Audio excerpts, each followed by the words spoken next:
Oh, it's already delivered? Damn. Did you get Grubhub? Yeah. Yes. Of course you did. I don't know why I'm surprised. Oh shit. Always have to start the streams ordering fucking Grubhub. Yeah.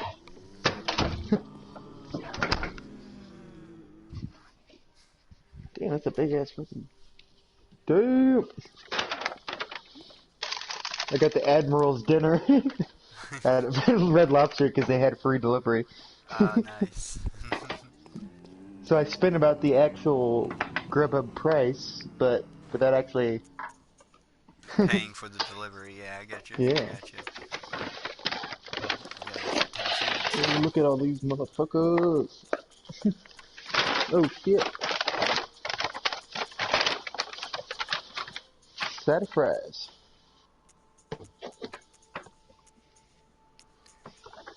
Got some fish, got some fried scallops, got some fried shrimp. What is the strongest armor set in this? Huge bag. Alright.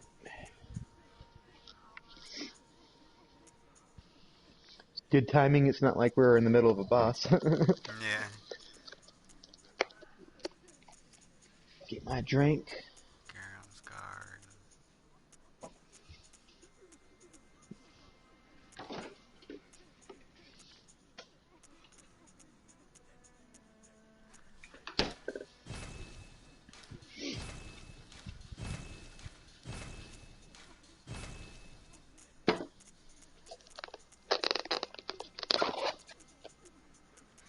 Alright.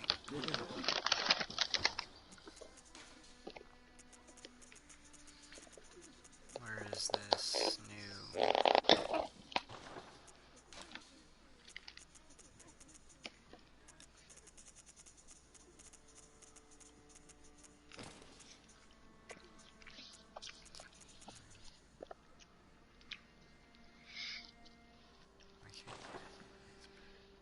And it doesn't look good anyway. Yes, I got the pyramid head, Nice. I can use that now, but I have to, I'm using the Canehurst armor right now.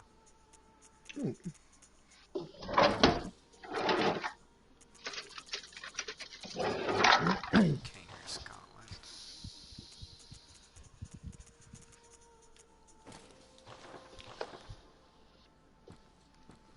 At least they give me a cape.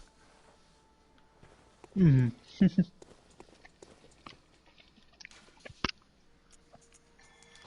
Wrong one. Wait. Yeah, that's the wrong one. Wrong one. It's this one. It's this one. Okay.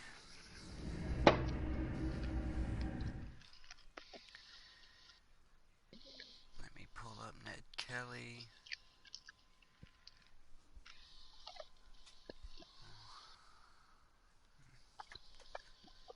Oh, it's already pulled up. Nice.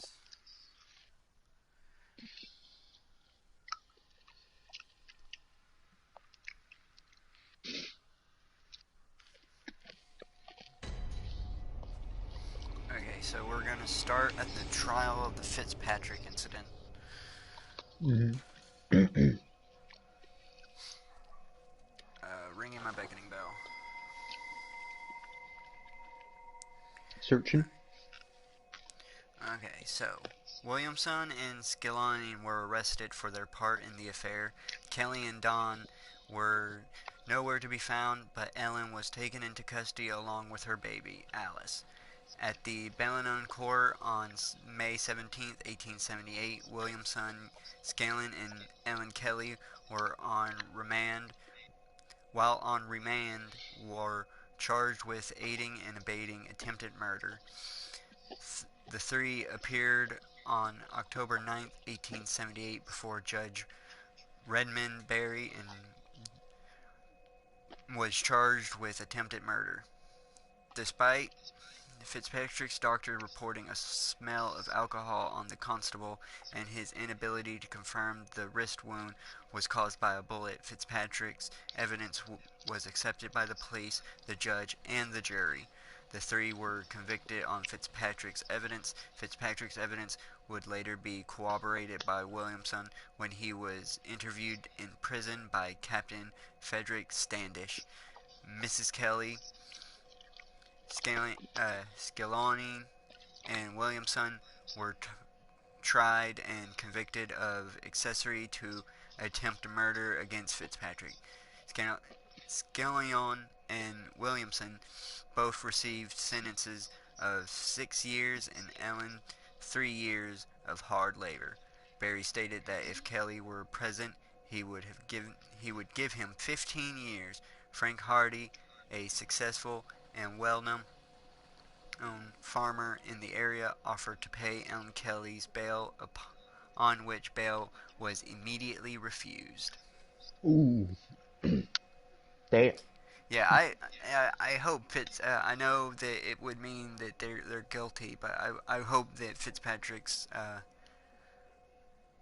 side of the story is true, because that means Ellen Kelly was a badass and whacked him upside the head with a fucking coal shovel. Yeah.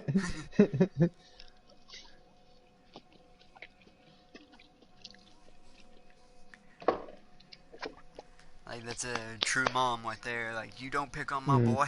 BAM! Smack.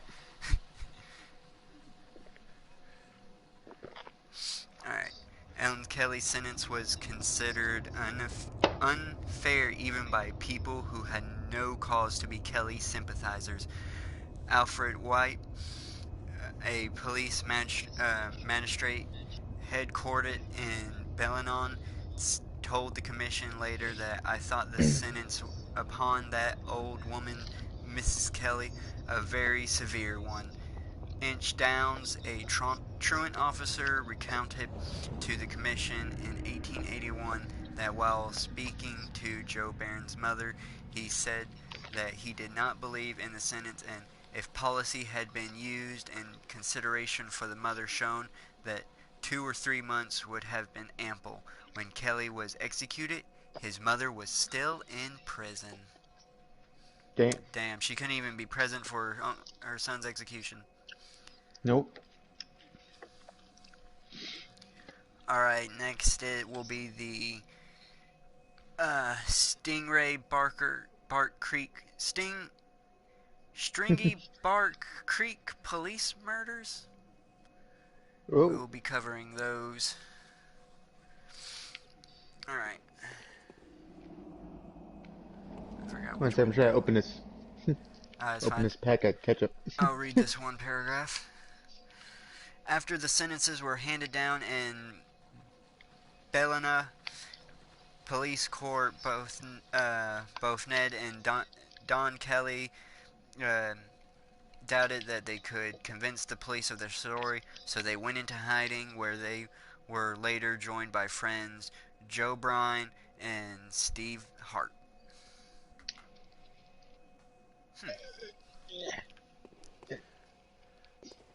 It's too greasy. Get it open. That's why ketchup. Okay. Son of a bitch. The police had received information that the Kelly gang would be in Wombat Ranges at the head of the King River. On October 25th, 1878, 2 police parties were secretly dispatched, one from Greta, consisting of 5 men with Sergeant Steele in command, and one from Mansfield with 4 men with the intention of executing a pincer movement. No. Sergeant Kennedy from Mansfield party set off to search for the Kellys, occupied by constables McIntyre, Lanigan, and Scanlon. All were in civilian dress. The police set up a camp on disused diggings near 2 miners' huts at Stringy Bark Creek. in a heavily timbered area, a site suggested by Kennedy in a letter to subordinate Sandlander before the party had assembled because of the distance between Mansfield and the King River and because the area was so impenetrable. Yeah, those bushes were crazy. You ready or keep going? Keep going for a second. I need a napkin. Good Lord. Early the next day, Kennedy and Skellen went down to the creek to explore, leaving McEarton to attend to camp duty. At about noon, Linnigan heard a strange noise down by the creek, and McTiernan went to investigate, hoping that it could be some kangaroos that he could shoot for dinner. Instead, he shot and killed some parrots, which he cooked for dinner. Unaware at the time, the sound of the shots alerted the bush rangers to their location. At All about right. 5 p.m., McTiernan was at the fire making tea with Linnigan by him when they were suddenly surprised by the Kelly gang with the cry, "Bail up, hold up your arms."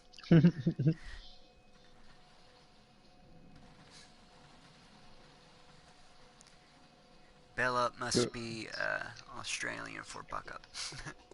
Yeah. All right. Just run, just run, just run.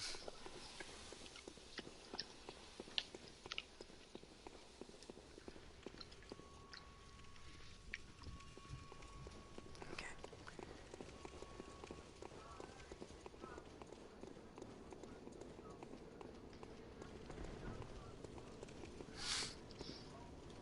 Alright.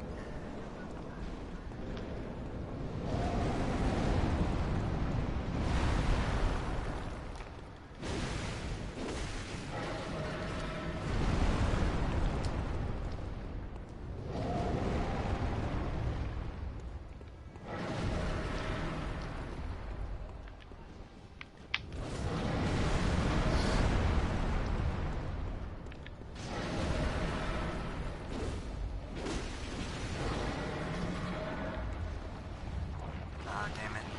I can't reply to chat right now. Yeah, we got I somebody, can't either.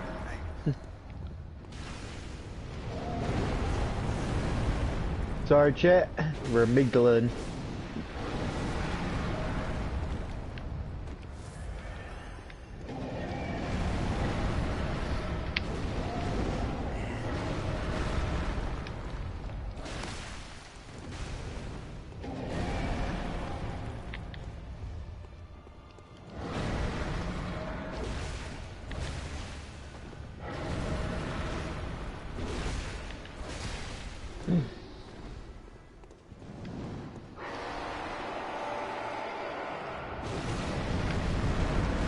Ah.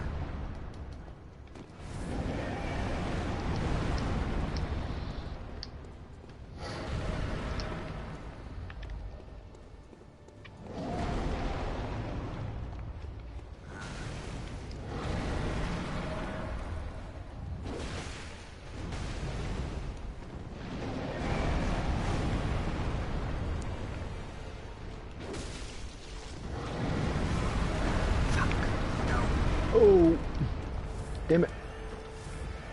You get that?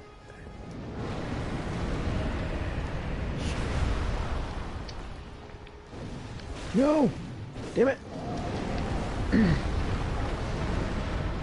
No, no. Yeah, yeah.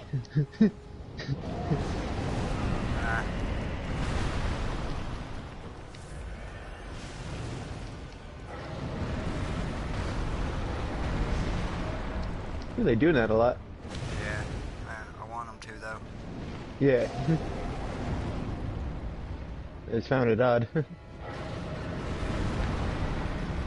Come on.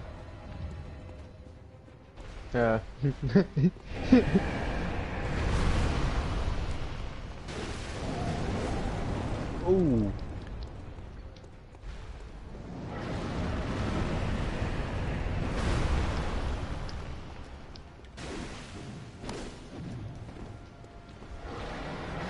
Be careful. Yep.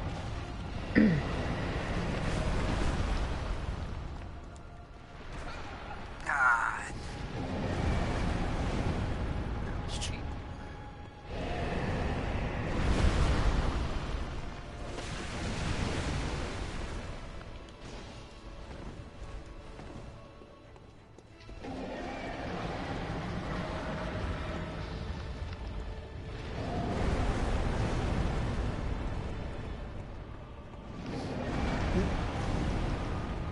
Stop backing up.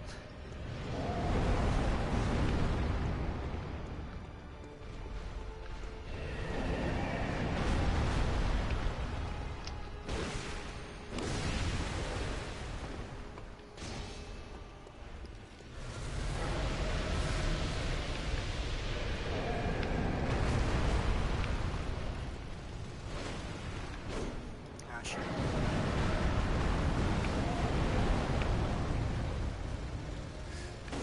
Damn it.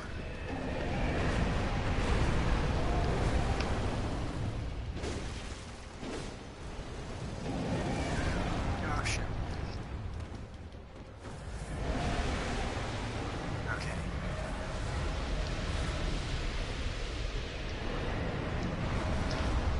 Oh, I'm out. Ah, fuck. I got one hit. Well, I'm not gonna be able to survive. No. Well, let me open chat.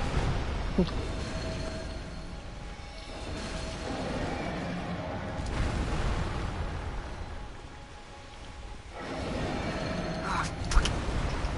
He keeps jumping.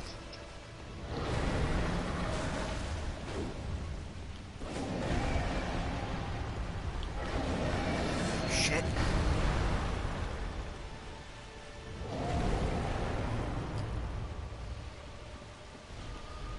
Hello, Eight Visions Plays, even though you're not there anymore. Obviously not. I died. Fuck. Yeah, we're doing good in that too. Yeah, we got that real good. I just got psyched out. And get me more bone marrow ashes. Bone marrow ashes. I think I just have them summoned by. Yeah.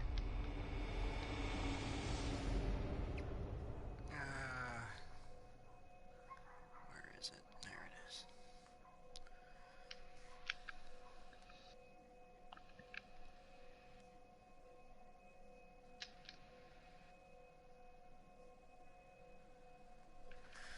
Alright. Ringing my bell.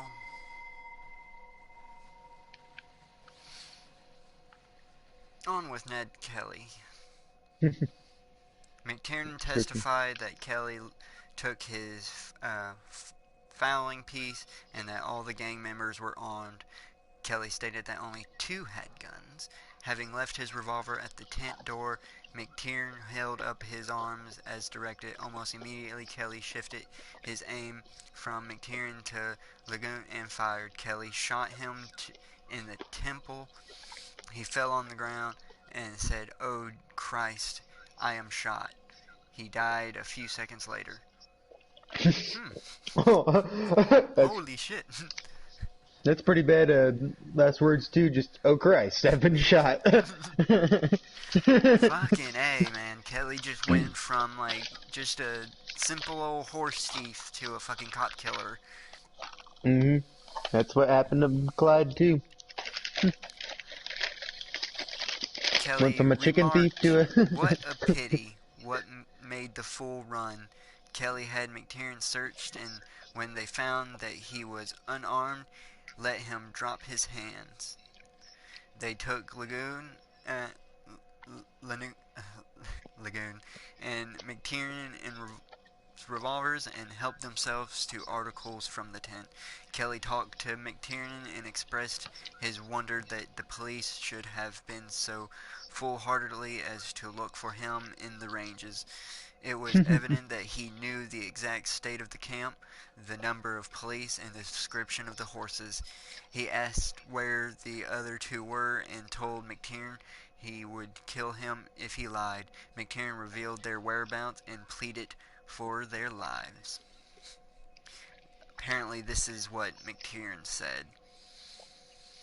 He told Kelly that they were both countrymen and co-religionists of his own. I thought he might be possessed of some of the patriotic religious feelings, which is such a bound of sympathy against the Irish people. My opinion in that he possessed none of the feelings on the question of religion. I believe he was empathetic, and like a great many young bushmen, he prided himself more on his Australian birth than he did upon his extraction from any particular race. A favorite expression of his was, "I will let them see what one native-born Australian can do." McTiernan asked whether he was to be shot. Kelly replied, "No. Why should I want to shoot you? Could I not have done it half an hour ago if I had wanted?" He added, "At first I thought you were Constable Float. If you had been, I would have roasted you in the fire." Kelly asked if the police came out to shoot him. "No," replied McTiernan. "We came to apprehend you." "What," asked Kelly, "brings you out here at all? It is a shame to see fine, big, strapping fellows like you in a lazy, loafing billet like policemen." Fuck the police. Hell yeah. Basically saying it's a shame. It's just a shame you were stupid enough to come chase me out of here, out in the fucking bush of all fucking places. Yep, you don't chase the bushman into the bush. That's chasing a spider into the spider web.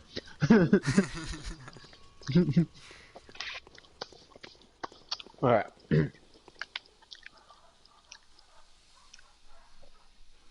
Because there was actually, I forget if it was like 80s or 70s or some shit. Maybe even 90s. I don't know. I can't think of his name, but there was a more modern bushman. He wasn't exactly like the bush rangers, which were actual like thieves, Yeah. But he was just a bushman dude who lived out in the wilderness of Australia, and he'd basically like kill the hitchhikers, or the not hitchhikers but tourists that would get lost in the outback, yeah.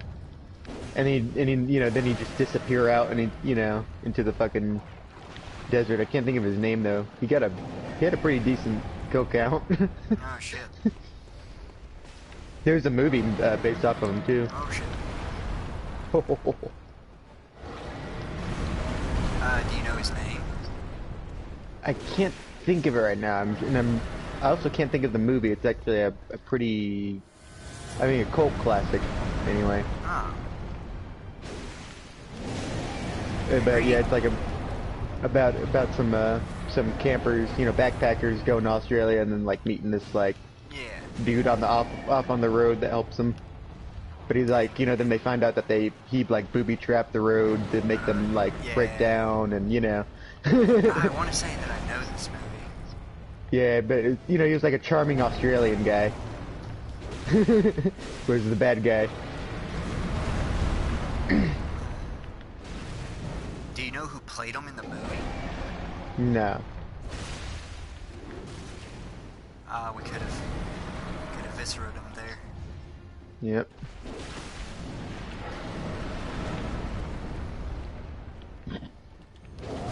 No, don't you do that.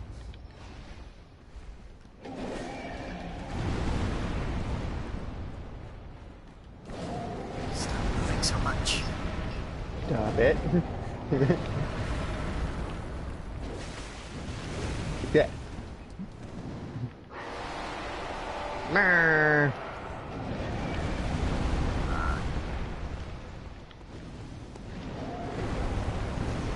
You know you can smack his arms for the same amount of damage as his face, right? Yeah, yeah. Okay, just making sure. I've been trying. So I've been mostly smacking his hands. Ooh. Go slap your hands.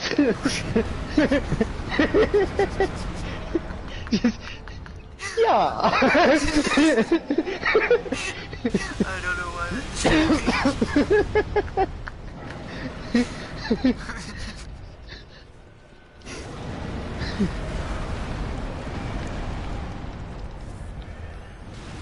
Yeah.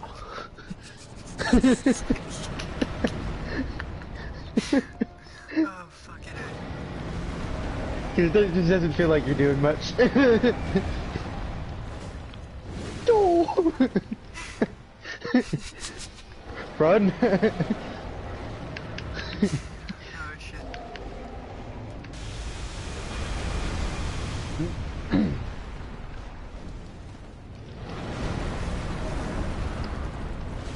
Oh, I'm good. I'm good.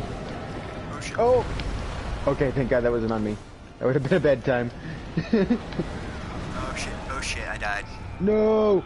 No. Damn it.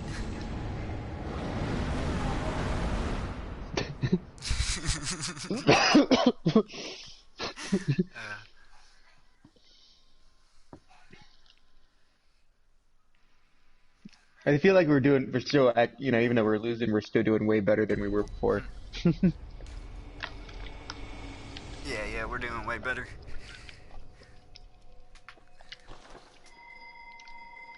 Remove chalice. Alright. You can continue, and I'm also gonna look up who that guy was. Alright. McIntyre asked that what they would do if he induced his comrades to surrender. Kelly stated, "I'll shoot no man if he holds up his hands," and that he would detain them all night as he wanted asleep and let them go next morning without their guns or horses. McIntyre said that he would induce, I am butchering these fucking names, that he would, he said that he would induce them to surrender if Kelly kept his word, and added that one of the two had many children. Kelly said, "You can depend on us."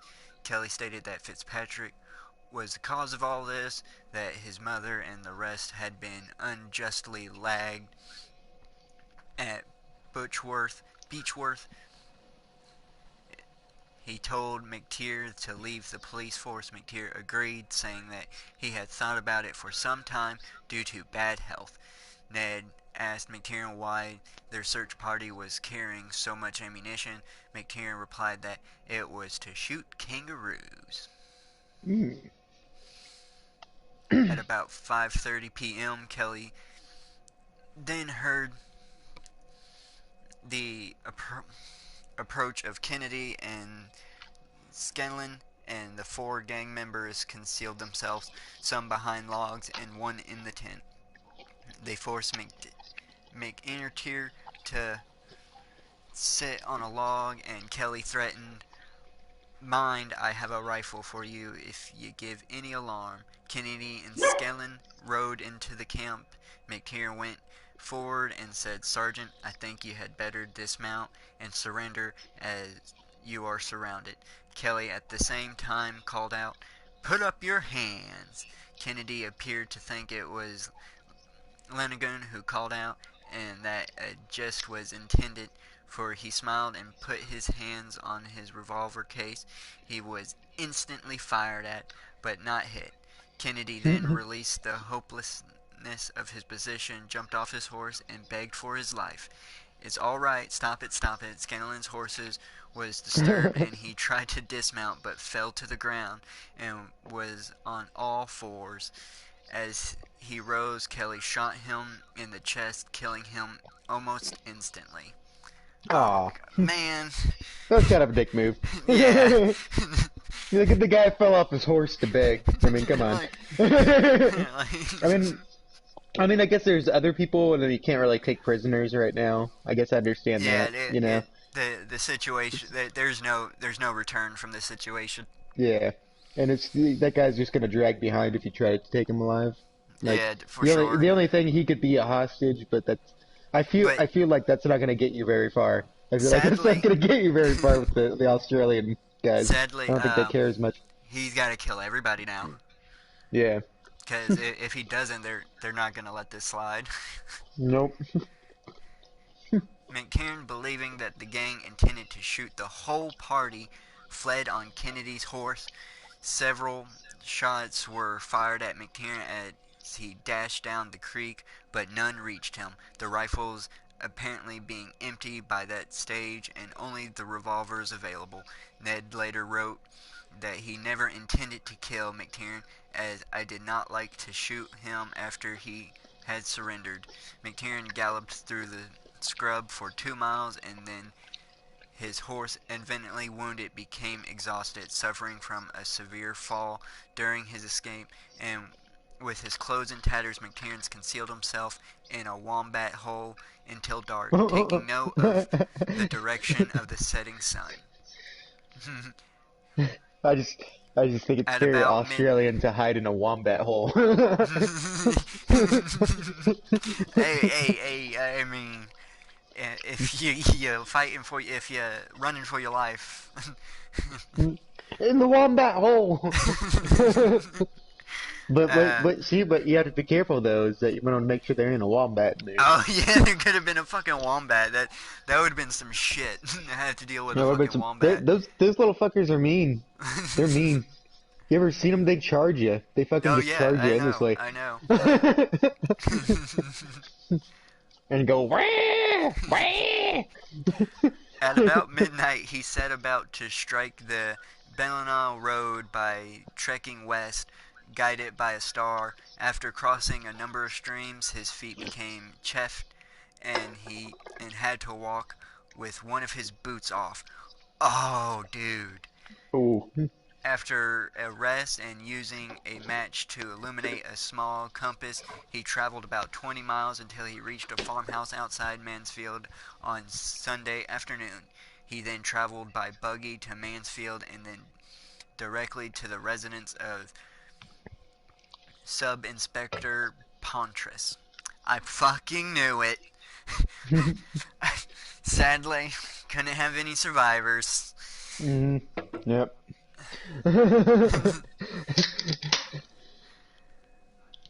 And why is there not a big movie of this? I don't know. There's probably an Australian movie. There's gotta be an Australian movie. I bet there is a movie. I bet there's a shit ton, yeah. Like, not a good one, though. Like, I feel yeah, like it's probably like some indie college film. Yeah. Because, you know, we're going to have to do a whole section on just the armor alone, right? Like, the armor's so infamous that it has its own fucking Wikipedia. I mean, you could get Hugh Jackman in there. All He right. could grow a nice beard. I mean, he's pretty short, though, but... Oh, yeah. I think it would be very a cool movie if it was done well. But See, I want that movie, and I want the movie about the be two honest, gangs that were I know fighting the he's not an KKK. actor, but to be honest, I think I don't know how tall he was, but I think someone of Ben Kissel's Oh yeah. would be perfect for Ned Kelly for some reason, or fucking with his beard, with Henry with his beard, like with a good bushy beard, could be Ned Kelly. I like that idea even better. Him doing his Australian voice. Yes. Just the whole movie.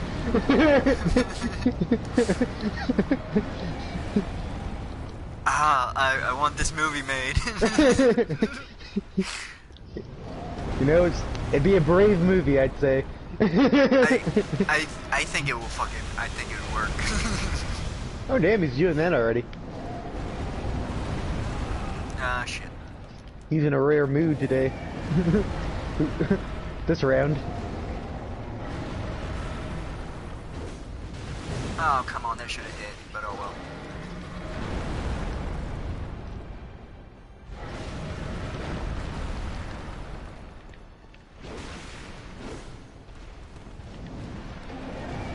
Fuck. But I wanted that, and I wanted, I can't think of the gang's name, but there was a bootlegging gang that, like, they've been, like, fighting with one other bootlegger gang for, like, a long time. They were enemies, and then they came together to take out the KKK. Oh shit. Yeah. And like they like wiped out like the KKK from their town because it's Fuck yeah. KKK was super against was super basically the secret police of prohibition. Yeah, oh yeah. Oh yeah. KKK members are fucking ass wipes.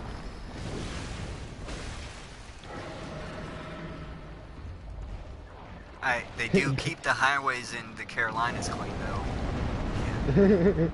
Can't state that. Like, I'm not even joking. Every time we pass through, there's some fucking dude on the side of the highway with a KKK flag on his truck just cleaning the highway. Always in the Carolinas. Then this was this was back when they were fully in, you know, like with the police, and we're just like basically redneck KGB. Get out of the corner. Get out of the corner. Racist redneck KGB, Yeah, basically. Very.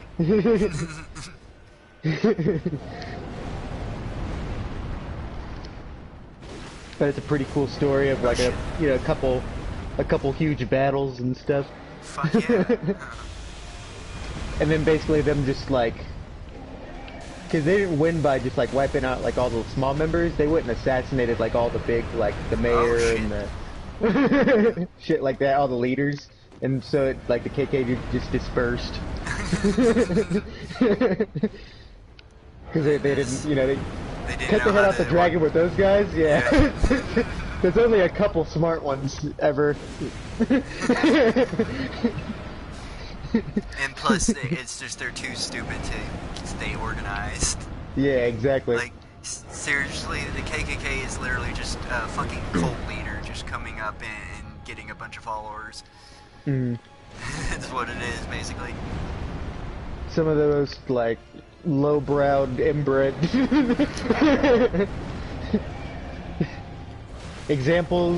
prime examples of the white race. It's like I was born with all my teeth combined into one super tooth. Oh shit!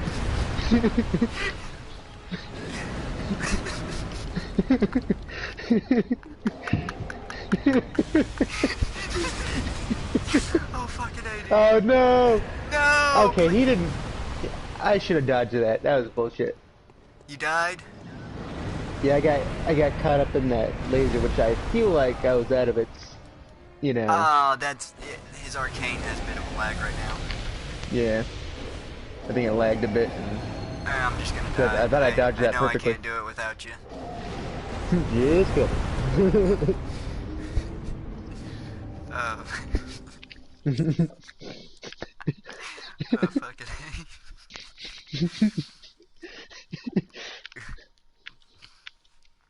Okay. 2 hours after McTeer reported the murder of the troopers, Pontress set out for camp, accompanied by McTiernan, Constable Elude, Dr. Reynolds, and 5 townspeople. They had only 2 rifles. They reached the camp with the assistance of a guide, Mr. Monk, at 2 a.m.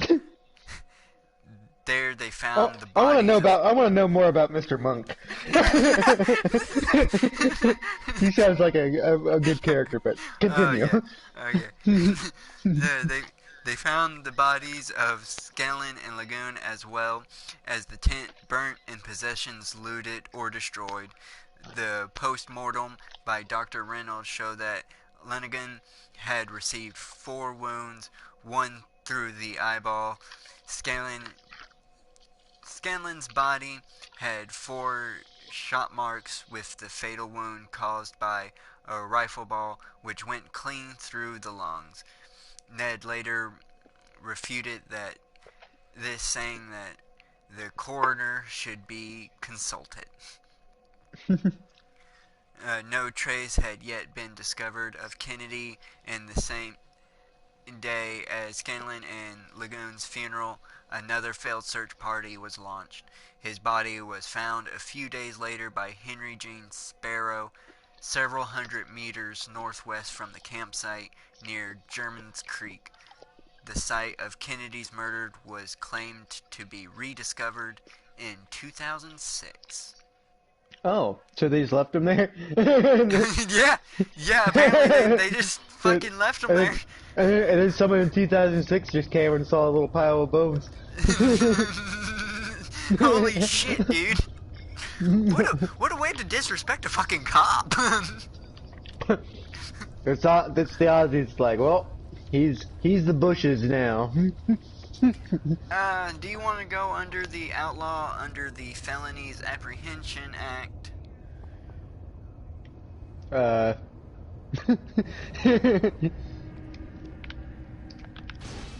Is there like a brief summary?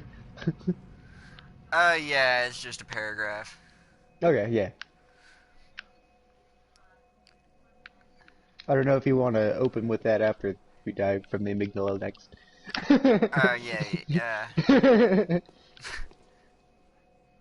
Just saying while we have a stopping point. Yeah, let's, that's what we'll do next.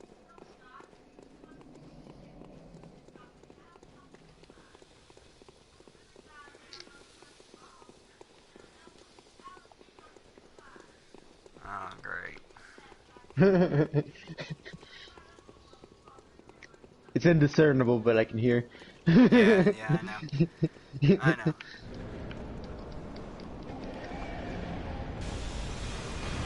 Oh shit! Okay. Yeah, he started right out the gate. It's pretty smart. Just like hit him with the laser as they're coming through the clouds.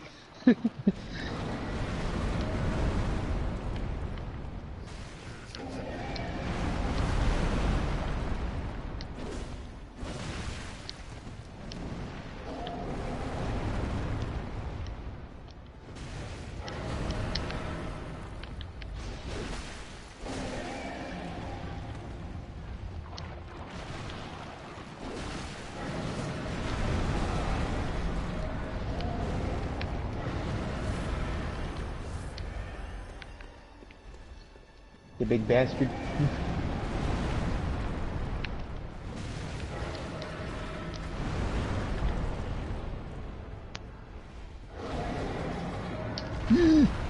Okay. It's dodged a little bit to the side. You don't want to stay still, but you also don't want to dodge too much. It's definitely very... Yeah, douche. Oh.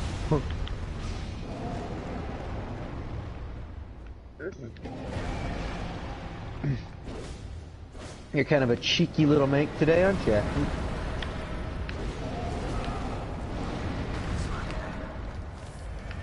Oh, wait. Sorry, I'm gonna be a little distracted. Oh, you're good.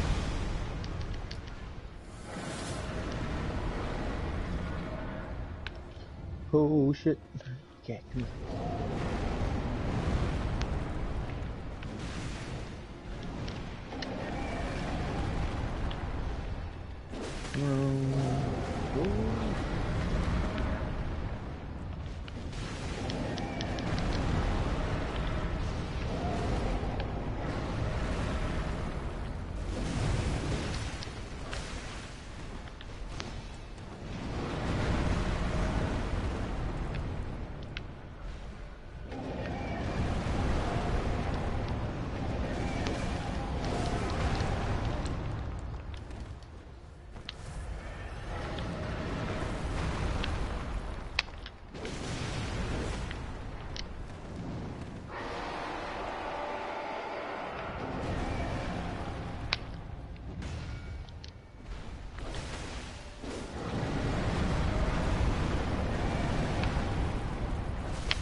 Yeah. No. I'm too frugal with my blood vials. Shit.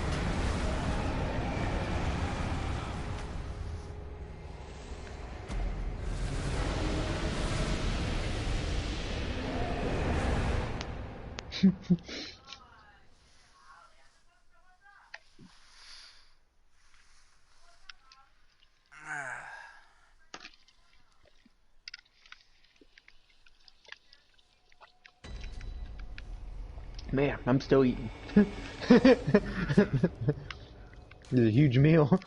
I feel like an Ringing. admiral. Ringing my bell.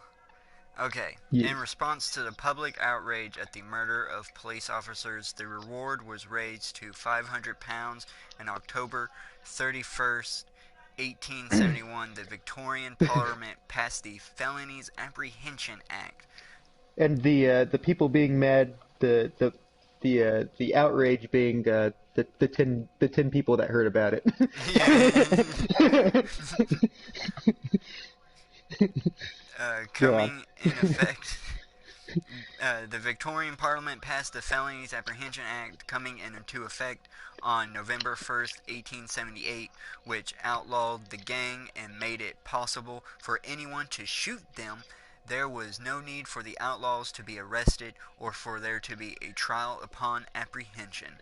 The act was based on the 1865 Act passed in New South Wales, which declared Ben Hall and his gang outlaws. The act also penalized anyone who harbored, gave any aid, sheltered, or sustenance to the outlaws, or withheld or gave false information about them to the authorities. Punishment was imprisonment with or without hard labor for such period not exceeding 15 years. With this new act in place, on November 4th, 1878, warrants were issued against the four members of the Kelly gang. The deadline for their volunteer surrender was set at November 12th, 1878. So they're now on the run. Mm-hmm. Probably all gonna go downhill. It's always on when they're on Yep. the run. Now we're on the Aurora raid. Eura raid. Yura? Euroa. R-A. Yeah, I guess it'd be Yura. Yura. The Yura? At midday on December 9th, 1878, the Kelly gang held up Young Husband Station at Face Creek near the town of Yura. Yura. Yeah. Just go with Yura. Yura. Ned assured the people that they had nothing to fear and only asked for food for themselves and their horses. An employee named Fitzgerald, who was eating dinner at the time, looked at Ned toying nonchalantly with a revolver and said, "Well, of course, if the gentlemen want any refreshment, they must have it." The other three outlaws, having attended to the horses, joined Ned in imprisoning the men in a storeroom. No interference was offered to the women. Later in the afternoon, the manager of the station, Mr. McCulley, returned and was promptly held up. Near sunset, Hawker James Gloucester arrived at the station to camp for the night. Earlier, he brushed off warnings that the place was held up by the Kelly gang and was accosted by Ned, responded angrily, and attempted to get a revolver from his wagon. Ned threatened to shoot him, saying it would be easy to do it if the hawker did not keep a civil tongue in his head. Gloucester asked the bushranger who he was. He responded, "I am Ned Kelly, the son of Red Kelly, and a better man never stood in two shoes. Fuck okay, fuck yeah, dude. Hell yeah. McCully persuaded Gloucester to surrender, and the pair joined the other prisoners in the storeroom. The Kellys stole new suits and a revolver from Gloucester's stock as they wanted to look presentable at the bank. They offered the hawker money for them, to which he refused. After sunset, okay, so he did not. They did not steal him then. You literally just let them take them. Yep. If they was like, here's the money for them, and you're like, nah, I don't want the money. You're literally just giving them a pair of suits. After sunset, the hostages were allowed some fresh air. Time passed quietly until 2 a.m., and at the hour, the outlaws gave a punctual whistle, and Hart and Bryan rushed from the building. McCully was surrounded by the bush rangers, and Kelly said, "You are armed. You are armed. We have found a lot of ammunition in the house." After the episode, the outlaws retired to sleep. Okay.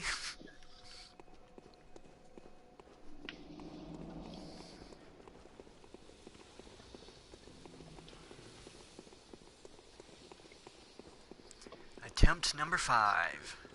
Well, this go around, attempt number 5.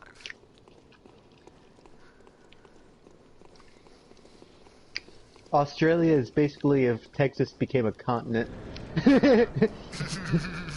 Oh, why am I sitting down? The fuck? Because your controller. The fuck, man? Those stupid There we gestures. go. The thing that never works when I want it to. Just randomly. Oh, fuck. That was a terrible one. Oh. I just got batted around like a little yard ball. Come on. What's taking you so long? Kill me. Kill me. Kill me. Do it. Do it now. Kill me. Come on, do it.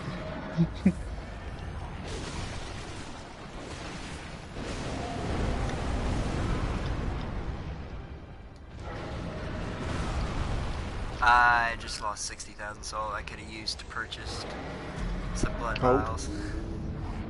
I just now remembered. Oh well. Whoops. And oop. Alright.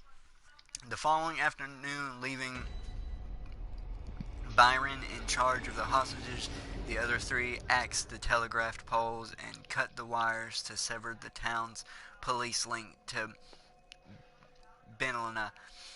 3 or 4 railwaymen endeavored to interfere, but they too were taken hostage. The bushrangers then went to the bank with a small cachet drawn by McCully. What? The bank having closed before their arrival, Ned forced the clerk to open it and cash the check. Oh, check. They spelled check weird. They spelled it with a Q. Oh. Yeah, they did it that way. Yeah.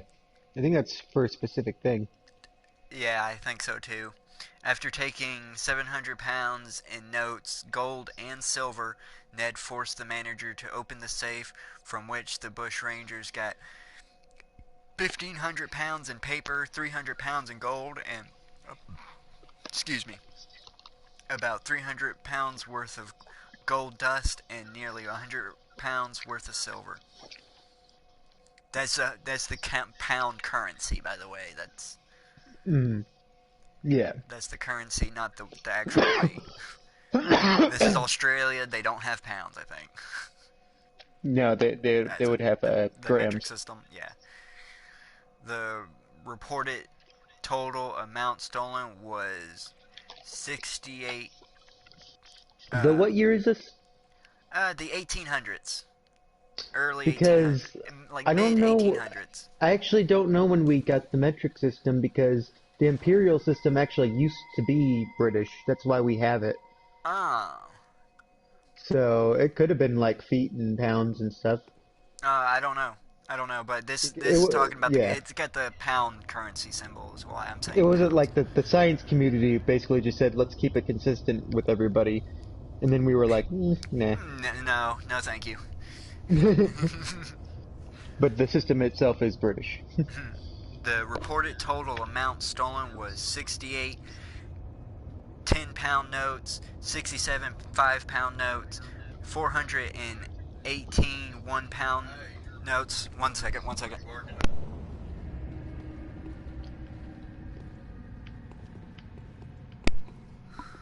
Gotta.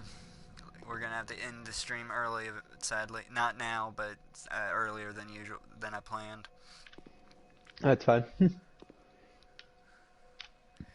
All right, so 418 1 pound notes, 500 pounds in souvenirs, about 90 pounds in silver, and about 3 ounces of ingot of gold. About 30 ounces of gold ingot. The Ooh. outlaws were polite and considerate to Scott's wife. Scott himself invited the outlaws to drink whiskey with him, which they did. The whole party went to Young Husband's, where the rest of the hostages were. The evening seems to have passed quite pleasantly. McCulleney remarked to Kelly that the police might come along, which would mean a fight. Kelly replied, I wish they would, for there is plenty of cover here. In the Yep. evening, tea was prepared, and at 8:30, the outlaws warned the hostages not to move for 3 hours, informing them that they were going. Just before they left, Kelly noticed that a Mr.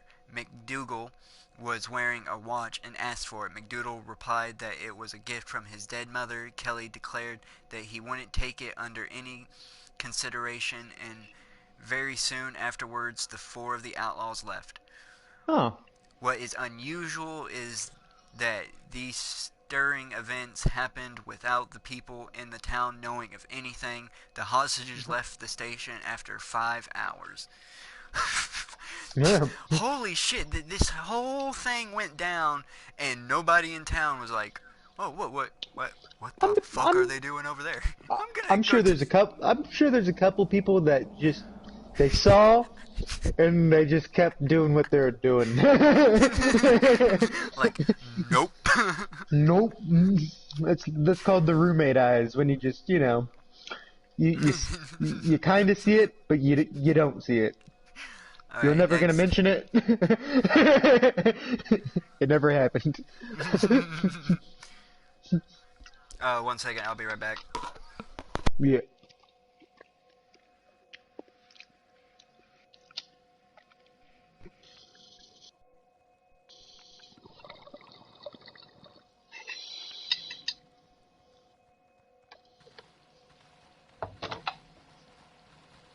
Oh. That's Ooh, not what I shit. asked. I asked what time when we were leaving. I need a fucking thesis.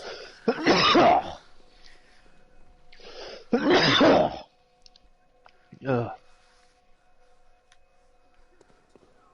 Damn. Gotta. Was you summoned, by the way? Yeah, I already. You Yeah. ran. Okay, I was about to say. I was blowing smoke in your face, too. Wait. Come here. Stay right there. Gotta prep. Inhale. Inhale. Yeah, wait. Yeah.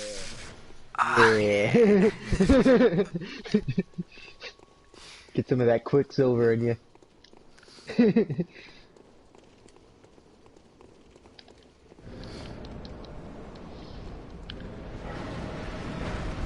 Oh shit.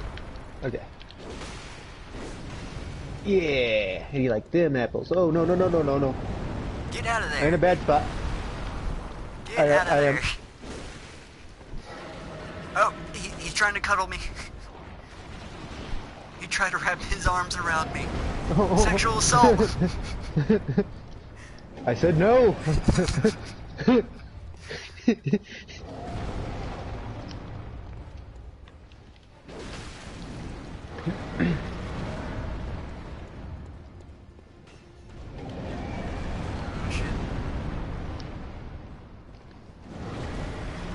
Come on, you know you want to focus on him. Oh, okay. Okay, don't focus on him that much.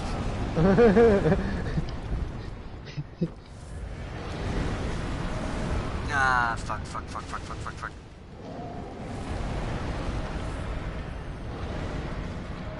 Oh.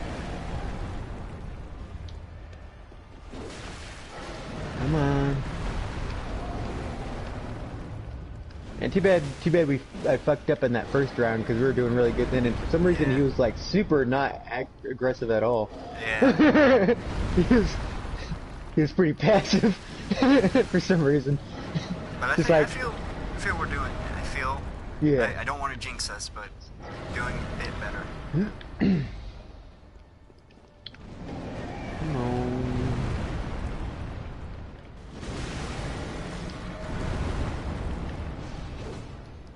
I remember when I died at that first round too, I had like 18 blood vials too.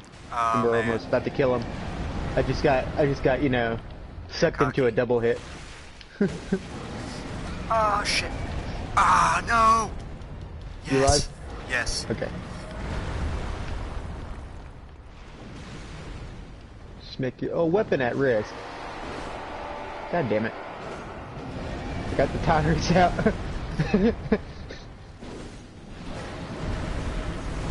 Ah, shit. Of course my fucking boom hammer had to go out on me.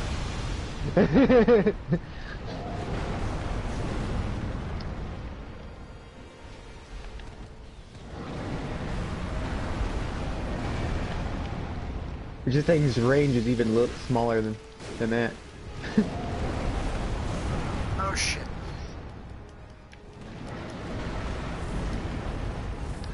Fuck, I'm down to 11 blood vials already. Damn. Yeah, I've No. been real liberal with them. Oh shit.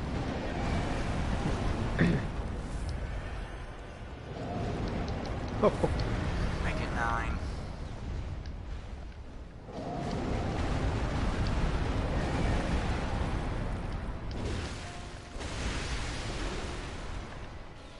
Huh? Why is he doing that?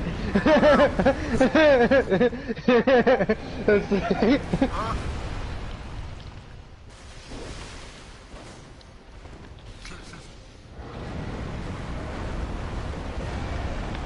Okay.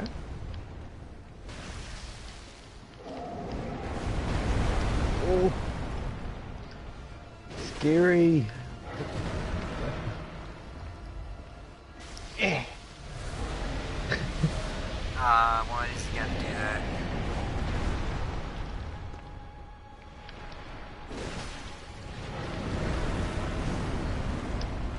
But basically my damage output's been cut in half. Yeah, I figured.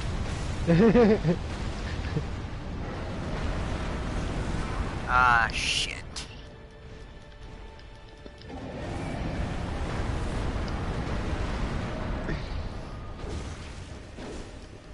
Yeah, and my range has been cut in half, I feel like. Holy shit.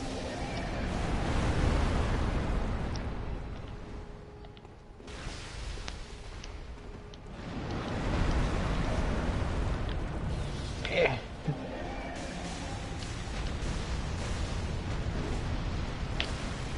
Oh no! No!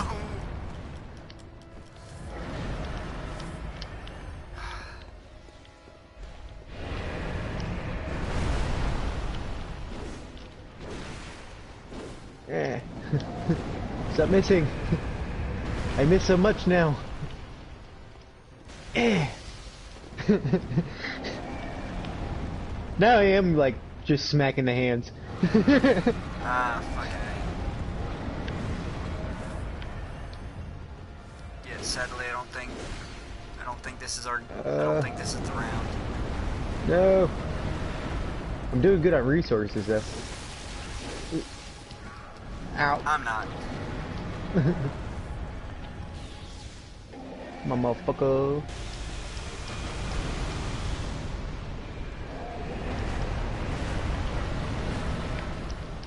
I need him to.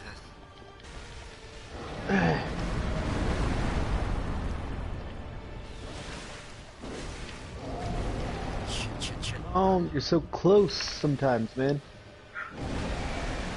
Ah, No!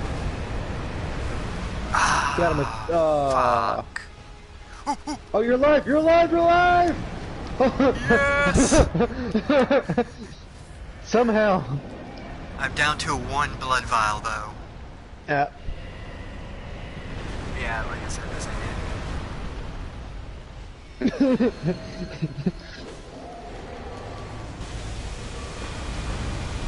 I need to go repair my. I need my hammer.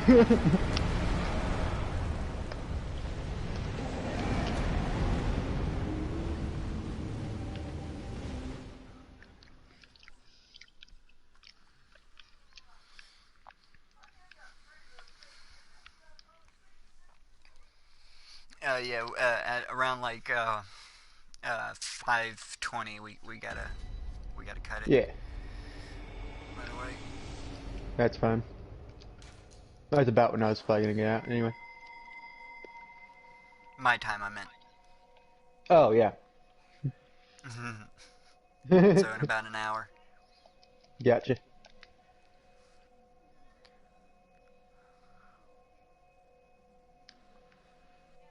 Alright. Repaired. Don't do that again.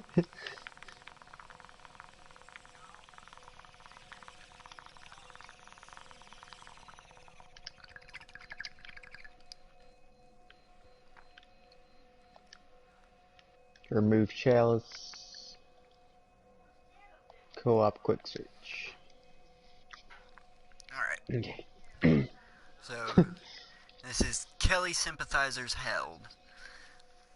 In January 1879, police under the command of Captain Standish, Subordinate Hare, and Officer Sadler arrested all known Kelly friends and Proctored sympathizers, a total of 23 people, including Tom Lloyd and Wild Wright, and held them without charge in Breechworth Gaol Mm. for over 3 months, according to Hare.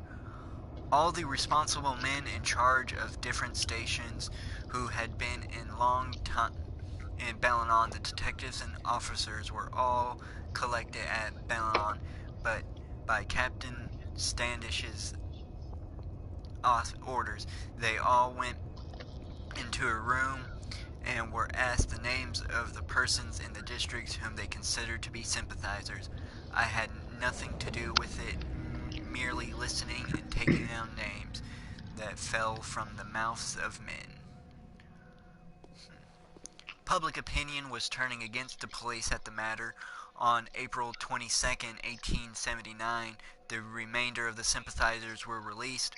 None were given money or transported back to their hometowns. All had to find their way back 25, 30 miles, and even 50 miles on their own. Jeez. The treatment of the 23 men caused resentment of the government's abuse of power that led to condemnation in the media and groundswell of support for the gang that was a factor in their evading capture for so long. Mm-hmm. Yeah. Dang. Yeah. Yeah, police are fucking assholes. That was fucked up.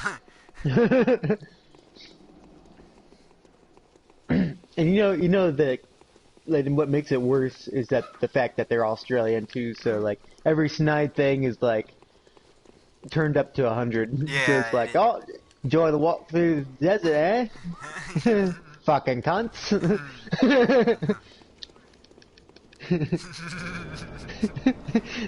Like, that is just fucking rude as shit, man. I Woo! understand the people didn't have like a long ways to walk or something, but come on, Yeah. man, 50 miles. Can I get a ride, please? Yeah. What did I do? What did I do to deserve that?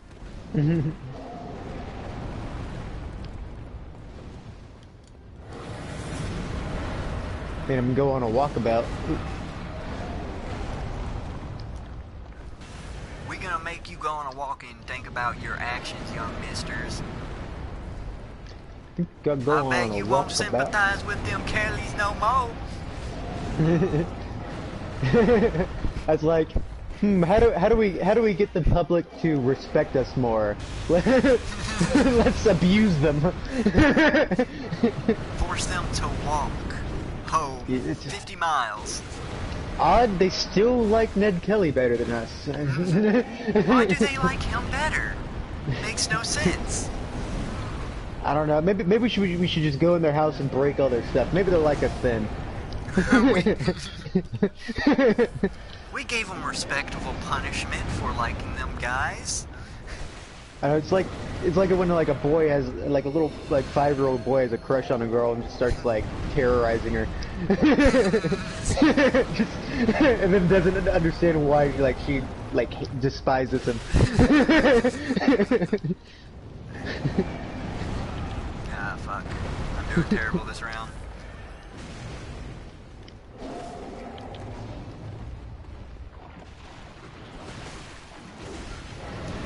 Oh, fucking A.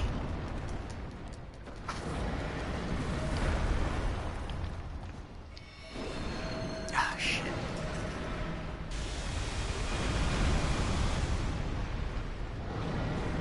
Woo. Come on, buddy. Ah, fuck. No. I'm doing terrible. No. Yeah, no. I'm out of it right now because I know I gotta leave. So I'm trying to rush, but I'm trying to take my time at the same time, and it's aggravating.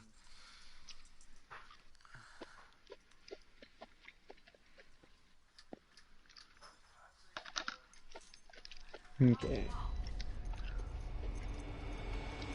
Remove the chalice. So this is still before the armor, right? Oh yeah. Oh. I don't know if they've gotten the armor yet or not. We still have. We can 'Cause I'm cover pretty sure the armor is like the last of it. Like that's like the last of their schemes. Yeah, we'll cover the armor before their trial and execution. Mm. Yeah, because I'm pretty sure that's where it all hits the fan. Mm.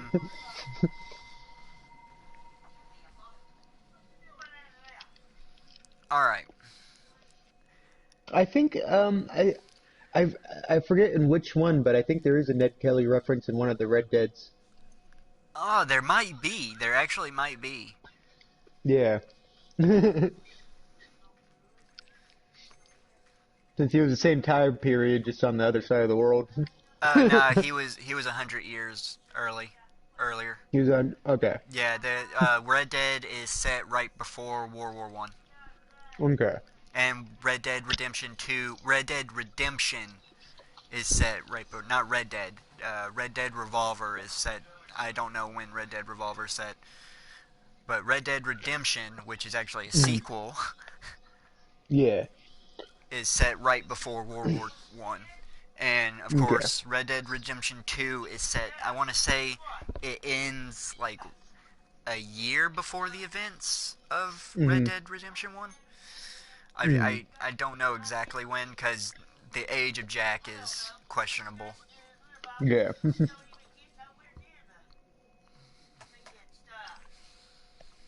All right. So this is we're on the Gerlardi raid. Jerilderie. I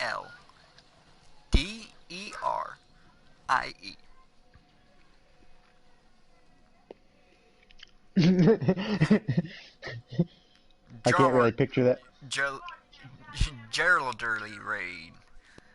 The Gerald raid. The Gerald raid. We'll call it the Gerald raid. All right. According to a Conabon resident who encountered the Kellys at Glen Rowan. Ned had heard that an individual named Sylvian had given evidence and that he had traveled by train from Melbourne to Rutherford. A lot of interesting names, by the way. Yeah, a lot of interesting names. I can't pronounce half of them. The Kelly gang then followed him there, but was told that he went to Urala across the border in New South Wales.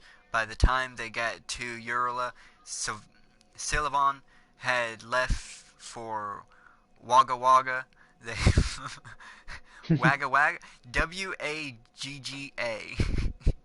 and they repeat that. So Wagga Wagga.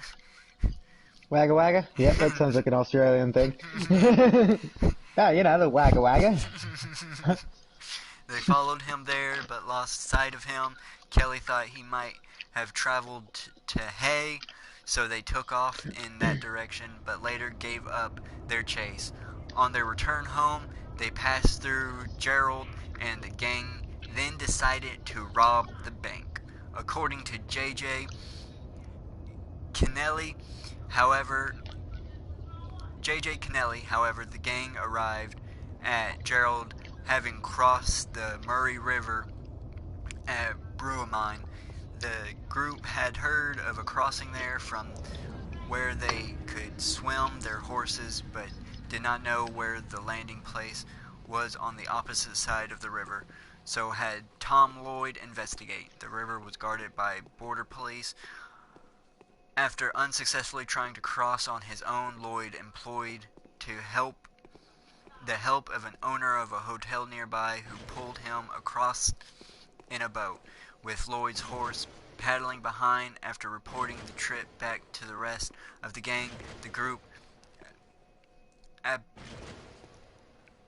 apprehended the boat to get across the two trips. Dan Kelly and Steve Hart reached Davison's Hotel 2 miles south of Gerald on Saturday, February 2nd,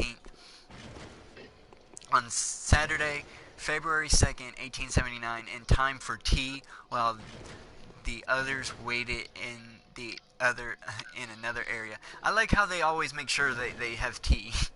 Yeah. Like no matter where they're at, they're having that fucking tea.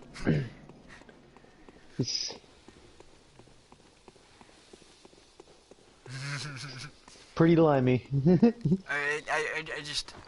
I found it weird because they're I thought bush rangers was gonna be more outlawish. Yeah, I mean they're part of the UK. They're UK they outlaws. seem to be more gentleman outlaws than anything though. Mm-hmm. I was expecting Texas Cowboy. Yeah, they are the equivalent of the highwayman, basically. Alright. Just a little bit more gruff.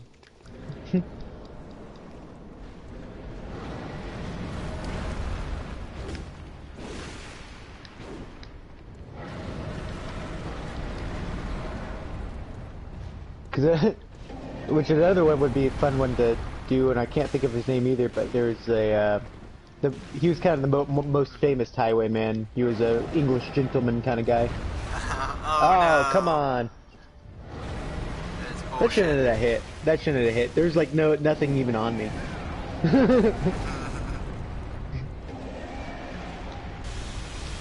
But he was known, like he was super polite when he was, you kill me? he'd Oh, pull you over. thank Lord. He took forever to kill me. And he made sure only to like rob the rich looking wagons too. Okay, alright. But he'd often be, like help the ladies down and, like help them back up and, like he was the gentleman. And he'd only ever kill anybody if they tried, resisting. But I think he's what Gentleman Ghost is based off of from DC Comics, that yes. really obscure villain. Oh, fucking A. Alright. At about midnight on February 8th, the gang surrounded the Gerald police station. Ned rode to the front and shouted for the policemen to come out, claiming there was a drunken brawl at Davison's hotel. Constables George Devon and Henry Richards emerged and asked the stranger for more information. Once Ted established there were no other policemen inside, the gang held them up and locked them in a cell. Mary, Devon's wife, and their children were kept hostage inside the house, and Ned stole all the firearms and ammunition. After this, he let them return to sleep, and with the rest of the gang, stayed in the dining room until morning. There was a chapel in the courthouse, 100 yards from the barracks. Mrs. Devon's Mrs. Devon's duty was to prepare the courthouse for Mass. The next day, Sunday, she was allowed to do so, but was accompanied by one of the Kellys. At about 10 a.m., Kelly remained in the courthouse and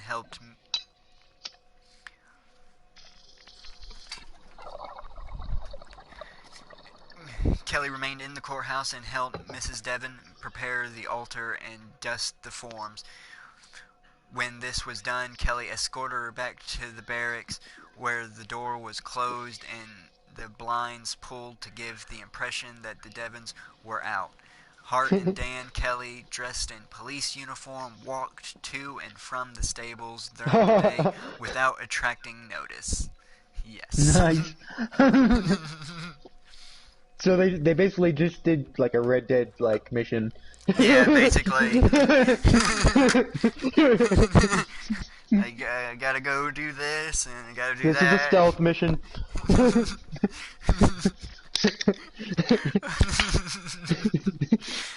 uh, Can't wait till they get their armor upgrade. that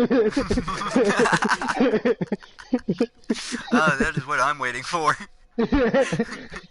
uh, um, on Monday morning, Byron brought 2 horses to be showed, but the blacksmith suspected something strange in his manner, so he noted the horses' brands. According to Kennelly, the blacksmith was struck by the quality of these so-called police horses and thus noted their brands. According also to this version, the shoeing of the horses was charged to the government of New South Wales. Fuck yeah, dude! Yeah. Hell yeah! Yes. Fuck the government. I fucking love that shit. Oh man, that's so good. About 10 a.m., the Kellys, with their hostage, Constable Richards, went from the barracks, closely followed on horseback by Hart and Byron. They all went to the Royal Hotel, where Cox, the landlord, told Richards that his companions were the Kellys. Ned Kelly said they wanted rooms at the Royal and revealed his intentions to rob the bank. Hart and Byron rode to the back and told the groom to stable their horses, but not to give them any feed. Hart went into the kitchen of the hotel, a few yards from the back entrance to the bank. Byron then entered the rear of the bank when he met the accountant, Mr. Living, who told him to use the front entrance. Byron displayed his revolver and induced him to surrender. Kennelly wrote, "The shock caused Living to stutter, and it has been alleged that he stuttered for the rest of his life." Holy shit, dude. Byron then walked him and Mackey, the junior accountant, into the bar, where Don Kelly was on guard. Ned Kelly secured the bank manager, Mr. Tarleton, who was ordered to open the safes. When this was done, he was put with the others. All were liberated at 2:45.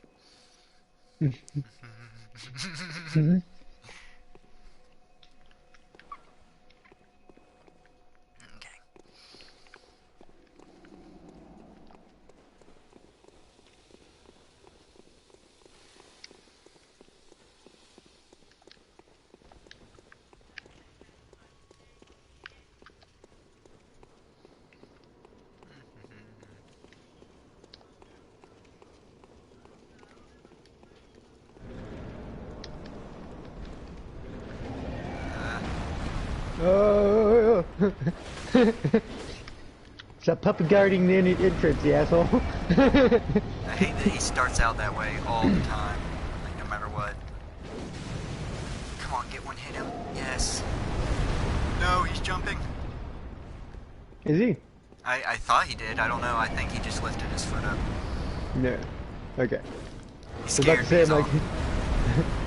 was like, I hope he's not doing dirt. Oh shit! Oh shit! I died. I didn't. Yep. I'm trying to conserve my blood vials. Also, you're like right up into the corner too. I didn't know. Yeah. You're back behind you was a wall. If you try to dodge, you would have just hit the wall. Okay. I'm kind of. Over. I'm not gonna lie. I'm kind of more focused on the Ned Kelly right now than anything. That's fine. It was a slow start, but now it's kind of ramping up. I'm interested now. That's it kind of has like, it does something interesting, then it kind of goes slow for a little bit, then something crazy happens again. And then, or he says something really badass. He's got the best fucking lines too. Like he fucking thinks about this shit. He was probably fun to hang out with too, like all throughout this. Like I want to know all the shenanigans that were happening too. Yeah, I want to read a book about this so bad. Okay, after the manager had been secured, Ned Kelly took Mr. Living back to the bank and asked him how much money they had. Living admitted to between £600 and £700. Living then handed him the tailor's cash, £691. Kelly asked if they had more money, and Living answered no. Kelly tried to open the safe's treasure drawer, and one of the keys was given to him, but he needed the second key. Byron wanted to break it open with a sledgehammer, but Kelly got the key from the tailor and found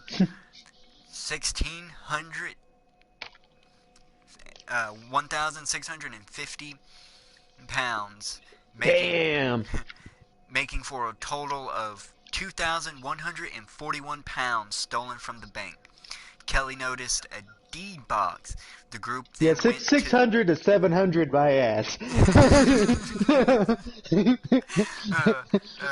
Kelly noticed a deed box. The group then went to the hotel where Kelly burned 3 or 4 bank books containing mortgage documents in an effort to erase the debts and create losses for the bank, though not realizing that some had copies held by the titles office in Sydney. Oh man, damn it. I like that plan just being like, you know what? No debts for anybody anymore. Let's just yeah. wipe all this out. It was the thought that counts. Oh man, you know, this all would be, I would, all of this is excusable, but they killed 3 cops. Mm-hmm. They just had to kill. One of them, which was begging. Was literally on his hands and knees.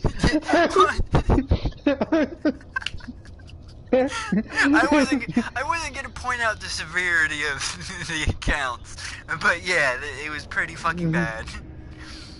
Because I understand, like self-defense-ish, sort of. I mean, like he was fighting for his life. He was even at that point he was gonna get hung. And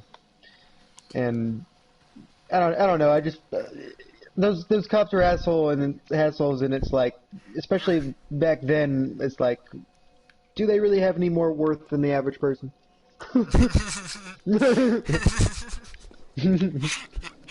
It's a human life, James. God damn it. I already said, I think I could have maybe excused the 2 other guys, maybe sort of, because I mean it's like it's no different than like fighting in a war. You know what I mean? Just casualties. Yeah. You know what I mean? It's like that's sort of a war in itself. Like, what? It's okay to kill a soldier if your government tells you to. You know what I mean? But Yeah, you know, I get you. Okay, I get your argument. But they killed someone that was literally on their hands and knees. Granted, yeah, he did. that's what I'm saying. That's my problem. He was on his hands and knees. The other dudes had guns in their hands. You know, they were. He wasn't begging it was a for his battle. he wasn't begging. He got knocked off his horse onto his hands and knees. He wasn't begging, but it's not like he like was taking action against it, like was trying to shoot him or something. I thought he was trying to surrender and then he fell off of his horse. Yeah, he was trying to surrender and then he fell off his horse and he fell on all fours. Like he landed on all fours. But that's all I'm saying. Like he didn't fall off his horse and then get on all fours and start begging for his life. Is all I'm saying. But that's what I'm saying. Like cop comes after me, I'm gonna get hung because I stole some chickens. I stole a horse. You know, where the crime does not equal the punishment. This is what upsets me. Yes, he might have been a horse thief. But the particular horse that spurred all of this coming about was just, he received it. He just borrowed it from somebody that stole it. And then, using my principles, if the state would have executed him for a crime that he did not commit, then the state would be the murderer, and then therefore, he is protecting himself from a murderer. Ha! Yes! Okay! Yes! Bravo! Thank you! You was able my degree in bird law.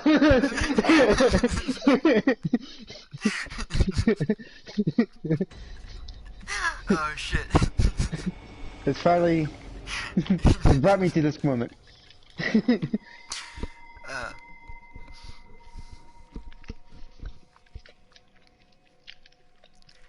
That is a very sound argument for Kelly. Yes. Alright. Before leaving the hotel, Kelly made a speech to the hostages mainly on the Fitzpatrick incidents and the Stringbark killings.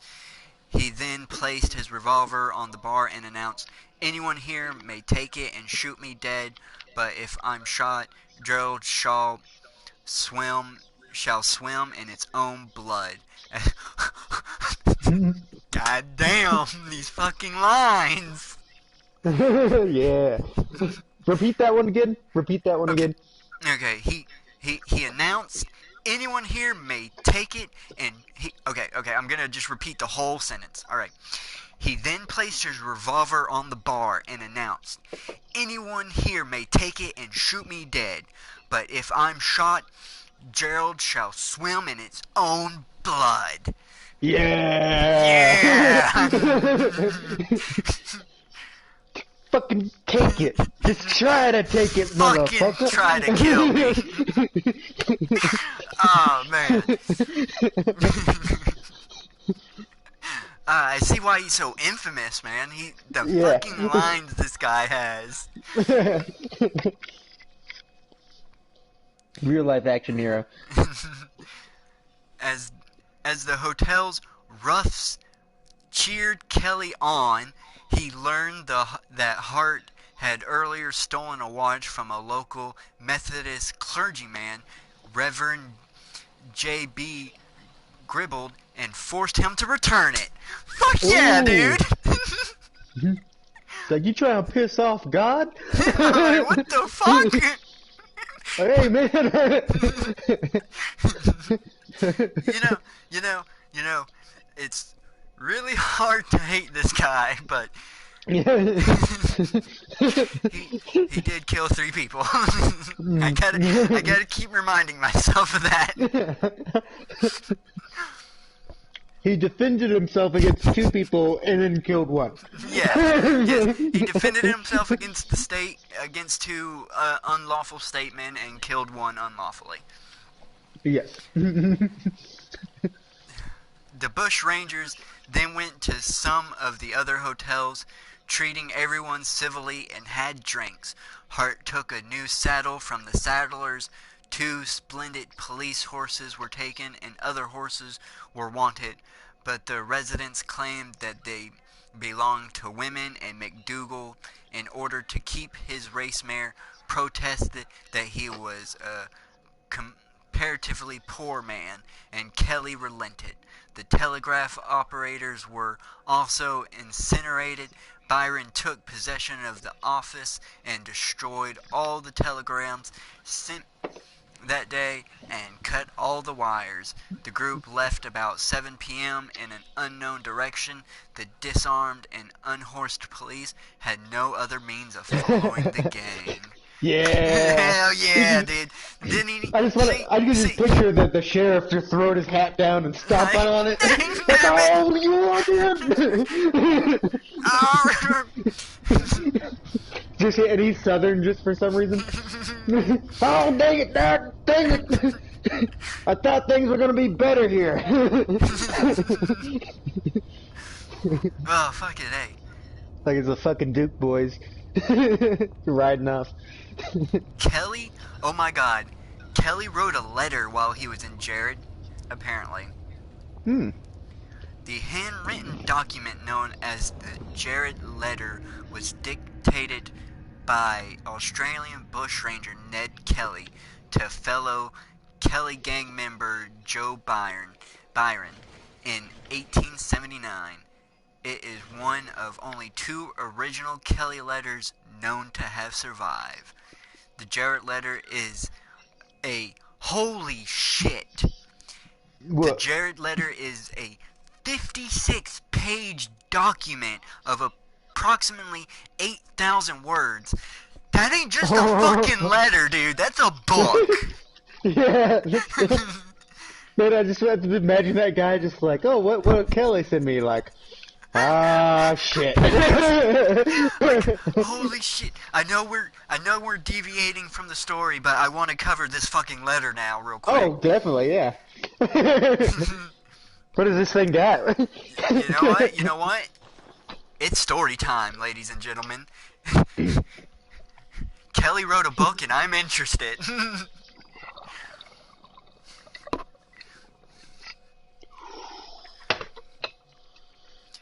We're just gonna spend the last 20 minutes of the stream reading. Alright, yeah, I'm gonna sit down then. And get position here.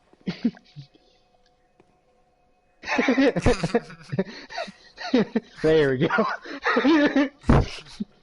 So it just looks like I'm just like, oh. Oh, man.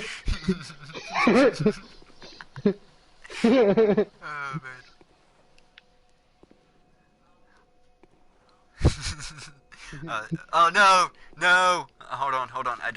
Don't move. Don't Oh move. wait, see if we could touch hands. Oh wait, yeah.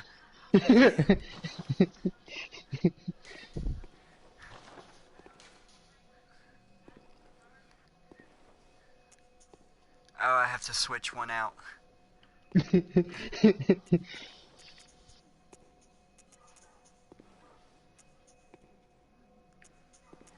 I don't use contact that much. I should have this. Roar, shake cape, beg for life. There we go. Ah, dang it. No. I'm gonna sit down. Cause you'll be in my heart. Well, from my end, your hand's kind of up a little bit. Oh, yeah. But it works. Yeah.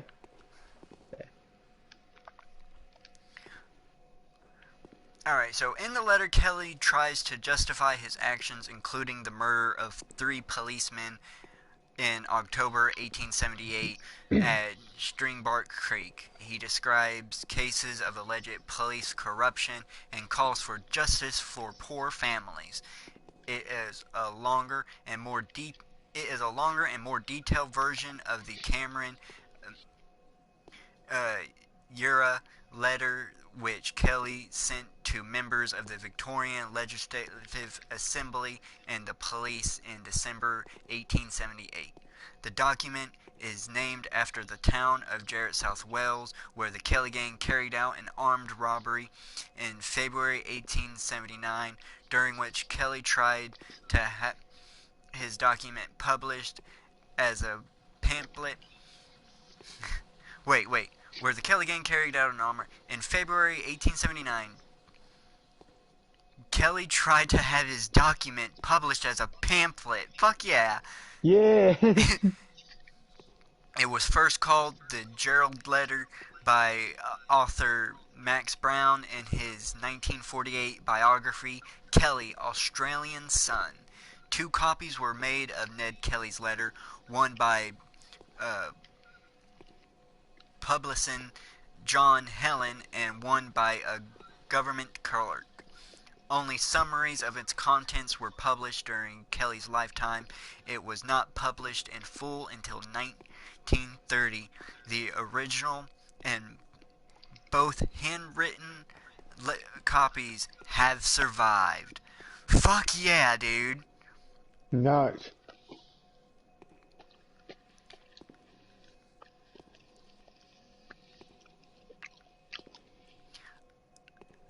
Hold on, I'm trying to find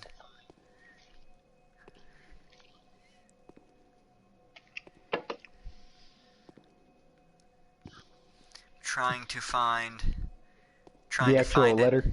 Yeah.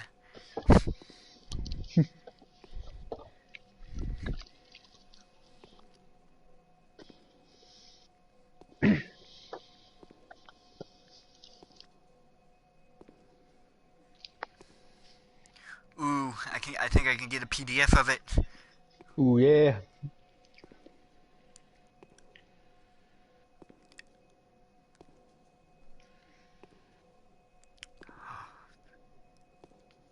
Please tell me this is it.